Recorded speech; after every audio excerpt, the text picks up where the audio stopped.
Puji Tuhan, selamat malam Bapak Ibu, saudara-saudara seiman di dalam Tuhan Yesus Kristus, khususnya warga Jemaat GPD Efrata Yogyakarta.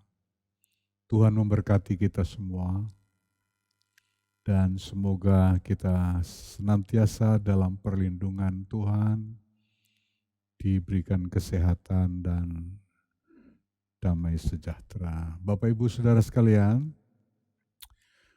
pada petang hari ini saya ingin melanjutkan lagi apa yang sudah kita pelajari minggu lalu. Kita sudah sampai di kitab Kejadian pasal 5 ayat 1 sampai 32, yaitu tentang daftar keturunan atau silsilah mulai dari Adam sampai kepada keturunan yang ke-10 yaitu Nuh. Kita sudah sedikit belajar apa itu silsilah atau daftar keturunan dan apa kepentingannya bagi bangsa Israel kuno khususnya, sehingga sampai sedemikian rupa di dalam Alkitab kita banyak dicantumkan daftar keturunan atau silsilah nenek moyang mereka. Saudara, tetapi dari 10 keturunan sejak Adam, pada hari Jumat yang lalu kita belajar pada keturunan ke-7, yaitu tentang Henoh. Sekali lagi mari kita baca kitab Kejadian pasal 5 ayat 21 sampai dengan ayat 24 sebagai berikut. Setelah Henoh hidup 65 tahun, ia memperanakkan Metusalah. Dan Henoh hidup bergaul dengan Allah selama 300 tahun lagi setelah ia memperanakkan Metusalah, dan ia memperanakkan anak-anak lelaki dan perempuan. Jadi Henoh mencapai umur 365 tahun. Dan Henoh hidup bergaul dengan Allah, lalu ia tidak ada lagi sebab ia telah diangkat oleh Allah. Pada hari Minggu yang lalu, Jumat yang lalu maksud saya, kita sudah sedikit belajar bahwa hidup Henoh itu terbagi atau saya pilah dalam 2 tahap. Tahap pertama adalah usia pertama sampai 65 tahun. Dan saya sebutkan bahwa pada tahap pertama hidup Henoh ini tidak jelas hidupnya bagaimana, seperti apa. Ya, karena memang tidak ada catatan sama sekali.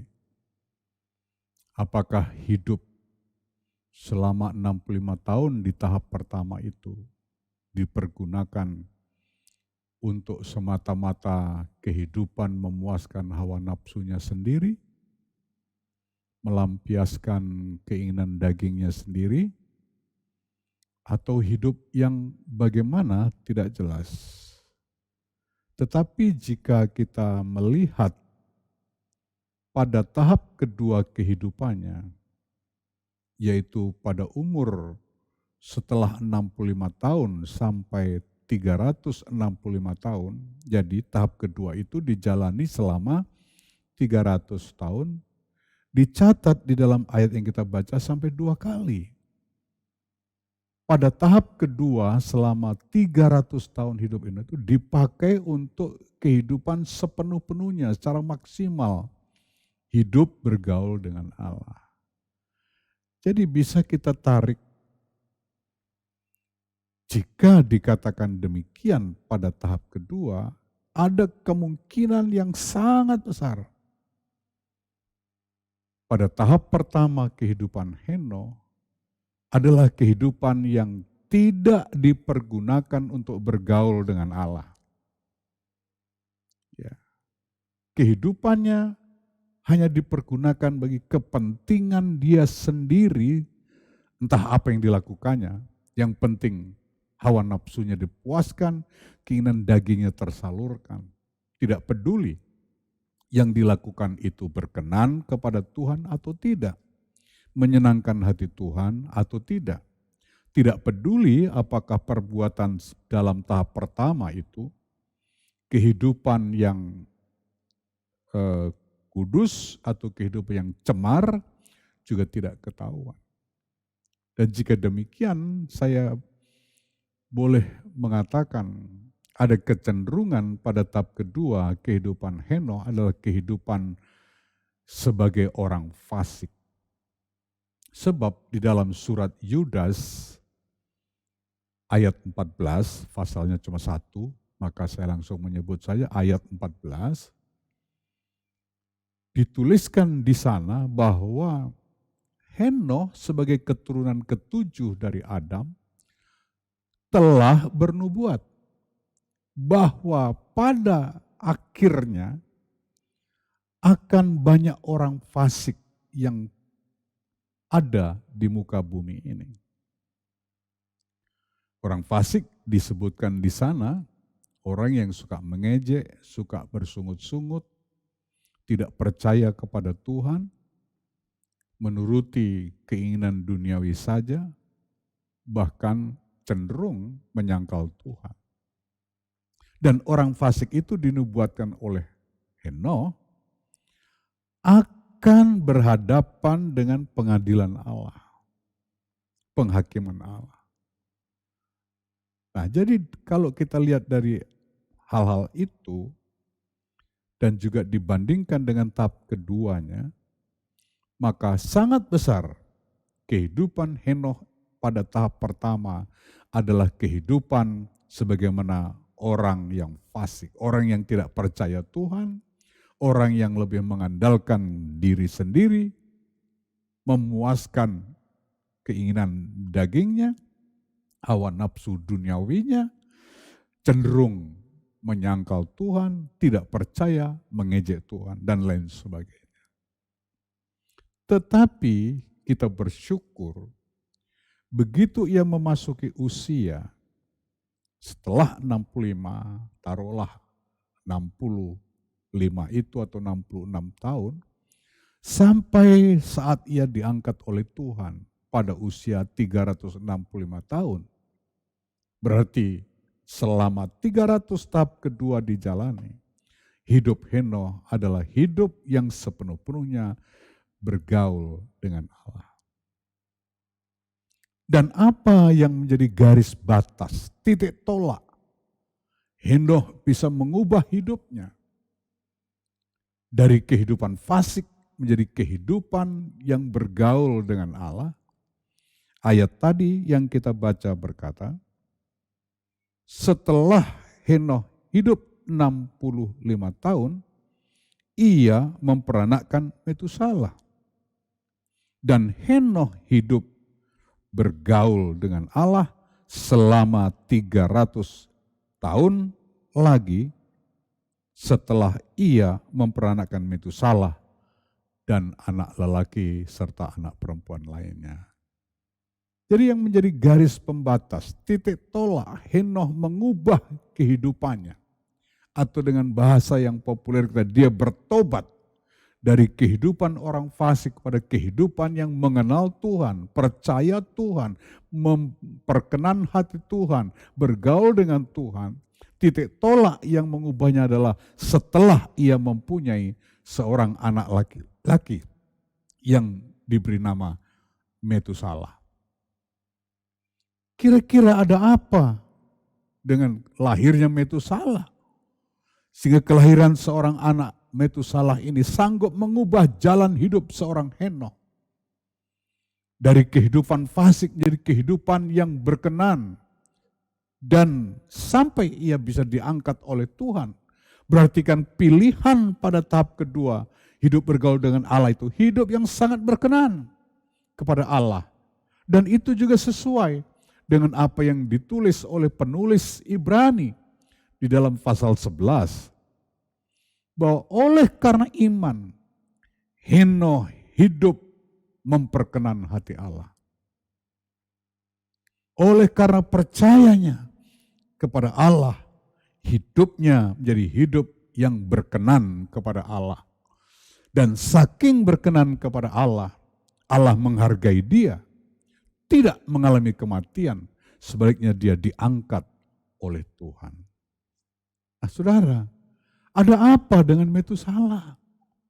Sampai ia sanggup bisa mengubah kehidupan ayahnya, Henoh, dari hidup fasik menjadi hidup percaya, berserah, memperkenan hati Allah. Tidak ada catatan di sini, saudara. Tetapi ketika saya mencoba membaca buku referensi, kitab-kitab yang lain, ada satu hal yang diungkapkan di sana. Ternyata Metusalah itu mempunyai sebuah arti, dan arti itu bisa merupakan satu isyarat pertanda bahwa di hari depannya setelah Metusalah mati, akan datang sesuatu di bumi ini. Dan kalau kita melihat catatan berikutnya, saudara, Metusalah melahirkan anak yang bernama Lameh, Lameh melahirkan Noh. Dan apa yang terjadi di zaman Noh, nah itu sesuatu yang datang. Dan itu bentuknya malapetaka, musibah air bah. Bukankah di zaman Nuh terjadi musibah yang melenyapkan segala makhluk, yaitu air bah yang sedemikian besarnya? Itu yang dilihat Henoh ketika ia melahirkan, punya anak laki-laki yang bernama Metusalah. Ia membaca ada satu isyarat, dia membaca ada satu tanda bahwa nanti kalau anak ini meninggal, when he is dead, it shall come. Nanti jikalau dia mati, sesuatu itu akan datang. Dan kapan itu? Pada zaman Nuh. Apa sesuatu itu datang? Malapetaka, bencana yang sangat dahsyat, yang melenyapkan seluruh makhluk, baik hewan-hewan dan juga manusia. Hanya 8 jiwa saja, yaitu Nuh, istrinya, 3 anaknya dan 3 menantunya. Semua makhluk lenyap karena dibinasakan oleh air. Itu yang dilihat Henoh. Bahwa di depan nanti akan terjadi sesuatu yang sangat rawan, yang sangat berbahaya, yang sangat mengancam kehidupan manusia. Itu yang dilihat Henoh ketika ia membaca isyarat lahirnya Metusalah, dan itu menggerakkan hatinya untuk mengubah, bertobat hidupnya dari seorang fasik jadi seorang yang berkenan, yang percaya, yang tunduk, yang taat kepada kebenaran Allah.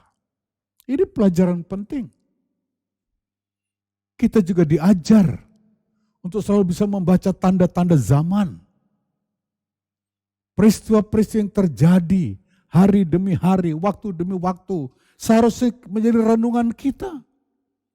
Ini tanda apa? Ini isyarat apa? Sebagaimana Yesus katakan, kalau engkau melihat awan mendung, itu tandanya akan datang hujan. Tapi kalau tidak ada awan, tidak ada mendung, cerah, itu akan datang kemarau. Dan benar. Jadi melihat awan, orang sudah punya isyarat akan datang hujan. Begitulah seyogyanya dalam kehidupan ini. Jangan dinina-bobokkan oleh kesibukan kita sendiri, oleh keasikan kita sendiri, sampai kita tidak peduli, tidak bisa mengamati tanda-tanda zaman. Ini waktunya kita belajar. Hidup tidak semata-mata fokus pada kesibukan sendiri. Asik dengan diri sendiri, menikmati kenikmatan diri sendiri. Lupa pada lingkungan, lupa pada situasi, lupa pada zamannya, zaman apa, dan ini tanda apa, ini syarat apa. Kita harus belajar. Seperti hari ini. Kenapa Tuhan izinkan ada wabah corona merajalela di seluruh muka bumi. Mari kita coba belajar merenung. Ini isyarat apa? Ini tanda apa? Ini gejala apa? Berikutnya akan terjadi apa? Akan datang apa lagi? Harusnya itu bisa menolong diri kita untuk menata hidup, mengubah kehidupan. Yang tadi kehidupan tidak berkenan kepada Tuhan, ubahlah dengan membaca isyarat tanda yang terjadi pada zaman ini untuk hidup berkenan dan bertobat kepada Allah. Selama ada waktu, jangan terlambat. Perhatikan tanda-tanda zaman. Apalagi kalau kita mau dengan rendah hati dan percaya, membaca dan percaya berita firman Allah yang ditulis dalam Alkitab. Begitu banyak dimuat di dalam Alkitab kita, firman Allah kita. Peristiwa-peristiwa apa yang akan terjadi kelak ketika ada tanda ini, ada tanda ini, ada tanda ini, ada tanda ini. Apa yang akan terjadi? Tetapi satu hal yang akan terjadi kata Alkitab, di depan kita akan ada sesuatu yang amat sangat menyengsarakan bagi orang yang tidak percaya Yesus, yaitu zaman antikristus. Dan setelah zaman antikristus ada satu peristiwa besar, yaitu Yesus datang pada kali yang kedua. Dan itu akan membawa dampak terjadi sesuatu pada hari-hari seperti itu. Apakah kita tidak tergerak untuk mengubah hidup kita hari ini sebelum kita terlambat? Sebagaimana pada zaman Nuh, orang asik dengan dirinya sendiri sampai tidak sadar bahwa air bah segera akan datang. Begitu bahnya datang, mengancam hidup baru orang berteriak, no, tolong, saya mau ikut naik bahtera. Terlambat. Pintu bahtera sudah ditutup dan sudah mulai berlayar. Ini zaman yang tidak jauh beda dengan zaman Nabi Nuh. Saya akan coba baca itu dalam Matius pasal 24. Apa yang dikatakan Yesus sebagai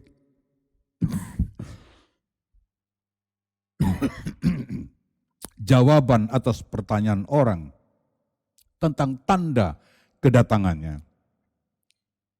Injil Matius pasal 24. Saya baca ayat 37 sampai 39. Sebab sebagaimana halnya pada zaman Nuh, demikian pula halnya kelak pada kedatangan anak manusia. Kedatangan Yesus pada kali yang kedua. Ini tanda-tandanya. Sebab sebagaimana mereka pada zaman sebelum air bah itu, makan dan minum, kawin dan mengawinkan, sampai kepada hari Nuh masuk ke dalam bahtera. Dan mereka tidak tahu akan sesuatu sebelum air bah itu datang dan melenyapkan mereka semua. Demikian pula lah halnya kelak pada kedatangan anak manusia. Zaman Nuh dijadikan Yesus bahan pelajaran. Kalau kau mau tahu tanda-tanda, ketika Yesus ditanya orang, apa tanda kedatangan anak manusia? Apa tanda kedatanganmu? Kalau kalian ingin tahu tanda kedatanganku, tanda kedatangan anak manusia kelak, belajar dari zaman Nabi Nuh. Ada apa zaman Nabi Nuh? Air bah yang melenyapkan semua manusia. Apakah yang dilakukan Nuh sebelum air bah datang? Nuh memberitakan firman Tuhan, memberitakan berita kebaikan kemurahan Tuhan, supaya orang berjalan tidak menurut jalan orang fasik, tapi menurut jalan Tuhan. Tapi orang meremehkan berita itu. Orang meremehkan kabar baik yang ditabur oleh Nabi Nuh. Karena asik, orang asik makan minum, pesta pora, memuaskan hawa nafsu, orang kawin dan mengawinkan. Kehidupan seksualitas yang dipuas-puaskan, entah itu sah atau tidak perkawinan.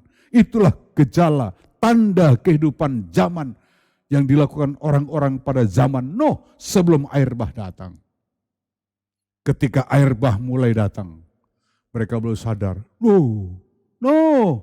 kami ikut naik bahtera. Bahtera, pintu sudah ditutup terlambat. Ambil pelajaran itu saudara, jangan terlambat. Kita yang masih fasik, yang masih tidak mengabaikan Tuhan, tidak mengabaikan kebenaran Tuhan. Karena kita lebih mengabaikan kepentingan diri sendiri, keasikan diri sendiri, hawa nafsu diri sendiri, keinginan duniawi sendiri. Yang penting enak, yang penting nikmat, yang penting sedap. Gak peduli yang lain, benar atau tidak, suci atau tidak perlu. Yang penting tubuhku, dagingku, nafsuku dipuaskan. Maukah kita akan terus seperti itu? Jangan terlambat. Belajar dari Henokh. Kenapa dia bisa berubah? Dari kehidupan fasik menjadi kehidupan yang sepenuhnya bergaul dengan Allah. Sampai ia diangkat, diberi penghargaan spesial diangkat oleh Tuhan. Karena ia menyenangkan berkenan kepada Allah. Sebab dia bergaul sebegitu rupa. Apa yang membuat seorang Henokh maksud saya, berubah kehidupannya? Lahirnya Metusalah. Ada apa dengan Metusalah? Metusalah membawa isyarat, membawa tanda bahwa kalau Metusalah mati, terjadi sesuatu yang akan datang. Dan itu digenapi pada zaman Nabi Nuh. Saudara, belajarlah dari kisah ini. Dan lihatlah tanda zaman. Berubahlah, arahkan hidupmu lebih sesuai. Percaya, menuruti kehendak Allah, firman Allah, maka kita tidak akan dikecewakan. Kita tidak akan menyesal. Tuhan kiranya memberkati saudara. Amin. Mari kita berdoa. Bapa Surgawi, terima kasih. Engkau telah izinkan kami belajar firman-Mu, sekalipun singkat. Kiranya Tuhan terus menambahkan pengertian oleh pertolongan Roh Kudus kepada kami, supaya kami lebih banyak mendalami dan mengerti segala maksud kehendak ilahi dalam setiap ayat, setiap firman. Terima kasih Tuhan untuk pertolongan-Mu. Kau beri kami kesempatan, kesehatan, boleh beribadah petang ini dan belajar firman-Mu. Kiranya kepada orang yang mendengar, yang percaya dan melakukannya, berbahagia dan diberkatilah mereka semua. Bapa, kami juga berdoa untuk bangsa negara kami, untuk para pemimpin kami. Kiranya kami semua, bangsa Indonesia, terutama para pemimpin kami, selalu berada dalam perlindungan, dalam pertolongan, dalam hikmat, dalam kasih sayang dan pemeliharaan Tuhan. Terlebih di hari-hari ini, berilah kepada kami semua, terutama para pemimpin kami, kecakapan-kecakapan yang datang dari Tuhan, sehingga kami segera keluar dari persoalan-persoalan pada hari-hari ini. Terima kasih Bapa, diberkati para pasien, diberkati para dokter, para medis, dan semua pihak yang terlibat.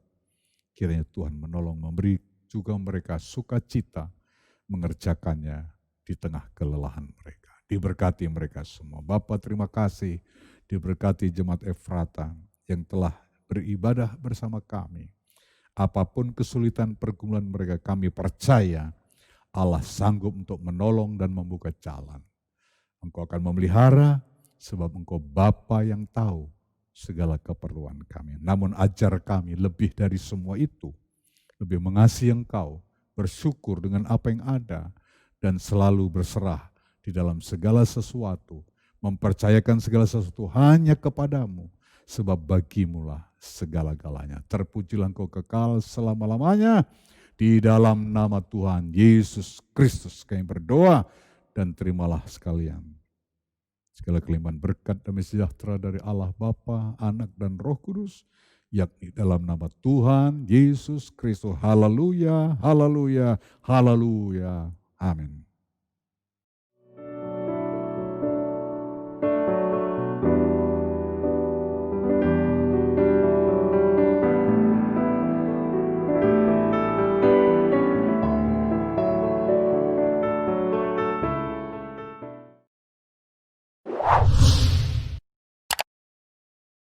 Subscribe channel YouTube GPDI Efrata Yogyakarta dan aktifkan lonceng notifikasinya untuk mendapatkan informasi seputar live streaming dan video khotbah terbaru lainnya. Tombol subscribe berada di kanan atas channel kami dan jangan lupa klik tombol loncengnya. Tuhan Yesus memberkati.